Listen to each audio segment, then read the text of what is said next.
De l'eau, il y en a aussi chez nous et on y trouve parfois des animaux auxquels on ne s'attendait pas. Exemple, au lac de l'Odeur, des centaines de méduses d'eau douce, heureusement inoffensives, ont été observées ces derniers jours dans le lac de la Plate-Taille. Un phénomène assez rare et qu'on n'aurait plus vu depuis 20 ans. Aurélie Henneton avec Gaëtan Zanqueta.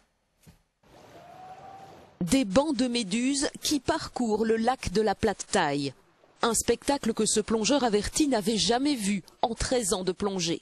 L'occasion de filmer ces Craspedacusta sous toutes les coutures. En 2009, 2 méduses avaient été observées et cette année, pour la première fois, on a vu des bancs de dizaines et de dizaines de méduses dans de nombreuses petites criques ici à la Plate-Taille. Chose qui est vraiment fantastique et exceptionnelle pour un plongeur. Cette méduse d'eau douce ne mesure que 2 cm de diamètre. Son poids, à peine quelques grammes. Elle n'apparaît pas chaque année, mais en fonction de la lumière, dans une eau calme et claire. Elle se développe régulièrement dans ce genre de milieu, donc dans des lacs, dans des étangs avec des eaux très claires, des étangs de carrière par exemple.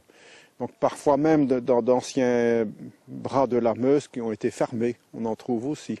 Cette méduse est munie de 400 petites tentacules urticantes, mais elles n'ont pas du tout le même effet que celles de la mer du Nord. Elles sont urticantes, pourquoi? Pour les zooplanctons, donc des très petites bêtes. Mais je veux dire, pour un baigneur, comme pour un plongeur, comme pour les villes-planchistes, il n'y a aucun danger évidemment. 10 jours après leur apparition, les méduses se sont déjà éteintes. Leurs œufs restent présents au fond du lac. Ils mettront des années à se développer et à nouveau faire sensation auprès des plongeurs.